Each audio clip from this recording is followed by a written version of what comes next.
Say it. Black lives matter. It's okay. We do matter. You don't matter any less.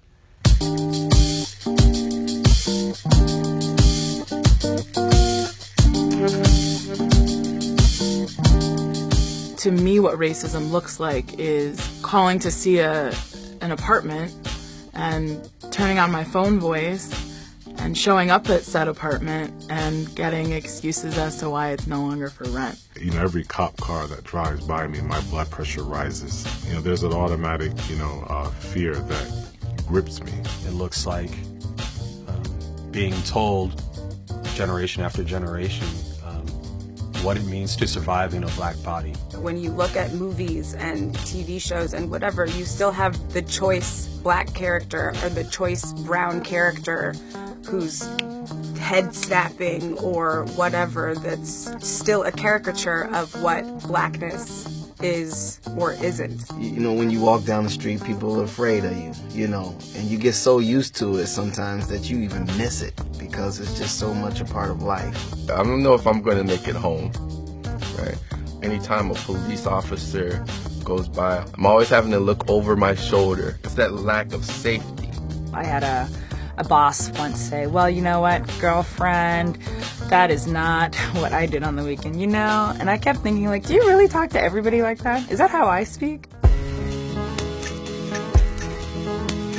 I don't think that it's gotten better. I think that it's gotten more PC because people don't want to be perceived as racist. They don't want to admit it, and they don't want to be called out on it, and they want to be able to sort of live their lives and sort of get away with it. It messes with my ability to be able to provide for my family.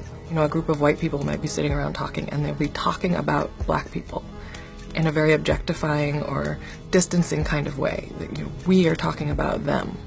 And I don't think that they necessarily realize that that I'm included in that them category. We're seeing resources pulled from our schools and our school systems where our black and brown kids are being educated, allowed to fail. We're seeing more police in our communities because we're thought to be inherently criminal. The idea that it took so much to just get a Confederate flag down, a sign of racist, intention and behavior. If it was that hard to take that flag down, imagine how hard it is to eliminate racism and racist ideologies. Our children's deaths don't mean anything. You disrespect our elders, you trample on our traditions, you love everything that we produce, but you don't love the people who produce it. I don't know. I don't know what else to do. It's important to really start calling things what they are.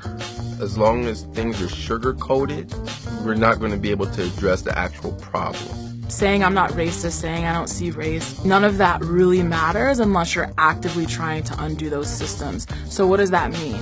That means utilizing your privilege to create space for people of color to speak for themselves. In America, black people have to stop looking outward for approval and getting on their knees and begging to be accepted. It's not going to happen. As long as white people are privileged, as long as white supremacy exists and there is a hierarchy on human life, none of us are free and black lives don't matter. So to end racism, it's going to take everyone. It's going to take all of us. You have to really look at every single institution in this country. How does it manifest racism?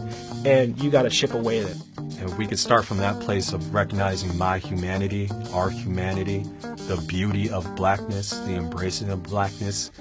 That might be some radical change because it will require a radical love. And once we're in that conversation, instead of the one that ignores it, we might be able to move forward.